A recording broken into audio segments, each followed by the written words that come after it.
चलिए खबरों में आगे बढ़ते बताते चले स्पेशल रिपोर्ट में कि गजा के युद्ध को 200 से ज्यादा दिन हो चुके हैं और अब बड़ी खबर यह है कि इस युद्ध में चीन कूद पड़ा है। चीन के आने से सबसे बड़ा खतरा इजराइल पर मंडराने लगा है। चीन ने फिलिस्तीनियों के दो गुटों हमास और फतह का आपस में समझौता करा दिया है। इस बड़ी डील के बाद अब गजा से लेकर तेल अवीव तक इजराइल को डबल अटैक की वार्निंग मिली है। देखिए रिपोर्ट।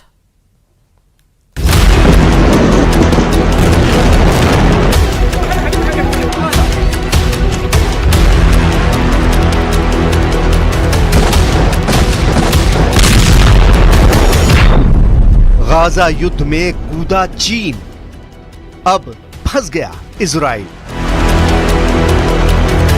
200 दिन की जंग के बाद इजराइल के लिए गाजा युद्ध एक बार फिर नासूर बनता जा रहा है। हालात ये हो गए हैं कि अभी तक गाजा पट्टी को पूरी तरह से कब्जे का प्लान पूरा भी नहीं हुआ है और इधर गाजा से सटे रफा में इजरायली सेना ने बहुत बड़ा ऑपरेशन शुरू कर दिया है। पिछले 15 दिनों के अंदर इजरायली सेना ने रफा में 2 जबरदस्त और बेहद खूनी हमले किए हैं, जिससे सबसे ज्यादा फिलिस्तीनी महिलाएं और बच्चे मारे गए हैं।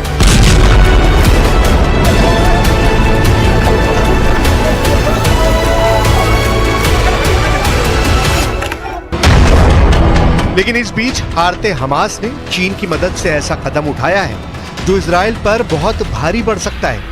दावों के मुताबिक गाजा युद्ध में एक तरह से चीन कूद पड़ा है और चीन ने अब हमास के लड़ाकों और फिलिस्तीन में मौजूद फतह समर्थकों को एक साथ एकजुट कर रहा है ताकि गाजा युद्ध में हमास के लड़ाकों और फिलिस्तीनियों को बचाया जा सके। हम आपको बता दें कि इजराइल के 2 दुश्मनों की चीन ने दोस्ती करा दी है। हमास और फतह अब मिलकर इजराइल का मुकाबला करेंगे। हमास फतह एक साथ, रफा में डबल अटैक। 应中方邀请，巴勒斯坦民族解放运动和伊斯兰抵抗组织代表日前来京磋商，就推进巴内部和解、深入坦诚对话。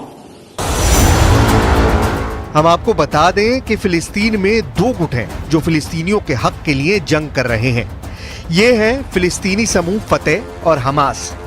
फिलिस्तीनी समूह फतह और हमास लगभग 2 दशक से एक दूसरे के कट्टर दुश्मन रहे हैं, लेकिन अब चीन ने इजराइल के खिलाफ फिलिस्तीनी समूह फतह और हमास को एक साथ ला दिया है। दोनों को इजराइल के खिलाफ एकजुट कर दिया है। चीनी विदेश मंत्रालय के प्रवक्ता लिन जियान का दावा है कि फिलिस्तीनियों की खातिर फतह और हमास ने दुश्मनी भुलाकर एक दूसरे से हाथ मिला लिया है ताकि इजराइल के हमलों का मुकाबला गाजा और रफा में किया जा सके।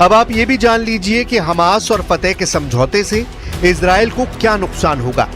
पश्चिमी मीडिया के मुताबिक और कुछ गाजा युद्ध के जानकारों के मुताबिक अभी तक इजराइल की खुफिया एजेंसी मोसाद और शिन बेत गाजा में इसलिए कामयाब हो रही हैं क्योंकि हमास लड़ाकों की मुखबरी में फिलिस्तीनी गुट फतह समर्थकों का जबरदस्त हाथ था जो हमास के टॉप कमांडर्स की मुखबरी कर रहे थे।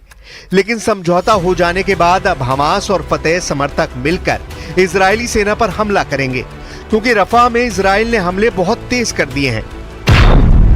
जरा इस एनिमेशन से समझिए क्यों रफा में इजरायली ऑपरेशन को खूनी युद्ध कहा जा रहा है। गाजा पट्टी के दक्षिणी शहर रफा में इजराइल बड़ा ऑपरेशन करने जा रहा है जिसकी वजह से 23 लाख की आबादी वाले इस इलाके में भयानक खून खराबा होगा। यहाँ हमास के लड़ाकों से ज्यादा आम इंसान मारे जाएंगे। 15 दिन के अंदर इजराइल की आईडीएफ ने रफा में भीषण हमले किए हैं जिसमें लगभग 50 के करीब फिलिस्तीनी मारे गए हैं। अब रफा में दुनिया वो खूनी मंजर देखने जा रही है जिसकी कल्पना करना भी मुश्किल है। चीन बेशक हमास और फतह के बीच समझौता करा चुका हो, लेकिन जमीन पर चल रही जंग में इजराइल को हराना जरा भी आसान नहीं है। गाजा पट्टी में 35,000 से ज्यादा फिलिस्तीनी मारे जा चुके हैं।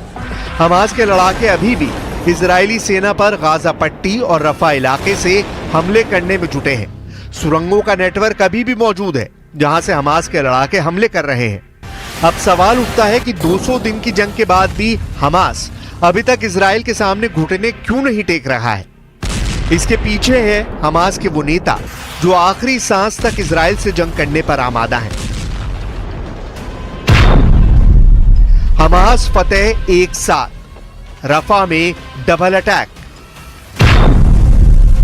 हमास के जिंदा 4 टॉप कमांडरों की वजह से गाजा युद्ध लगातार 200 दिन से चल रहा है। हमास का शीर्ष नेता इस्माइल हानिया है जो अभी तक जिंदा है। दूसरे नंबर पर याहिया सिनवार है जिसे खान यूनुस का कसाई कहा जाता है, जो सुरंग युद्ध में बेहद माहिर है, वो भी अभी तक जिंदा है।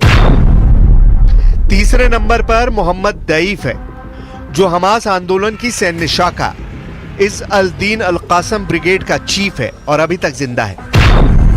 और चौथा है हमास का नेता खालिद मिशाल जो हमास की विदेश में राजनीतिक ब्यूरो का प्रमुख है, जो जिंदा है। अब देखना होगा रफा पर इजराइल के बड़े हमले से पहले हमास और फतेह गुट के लड़ाके इजरायली कोहराम को रोक पाते हैं या नहीं।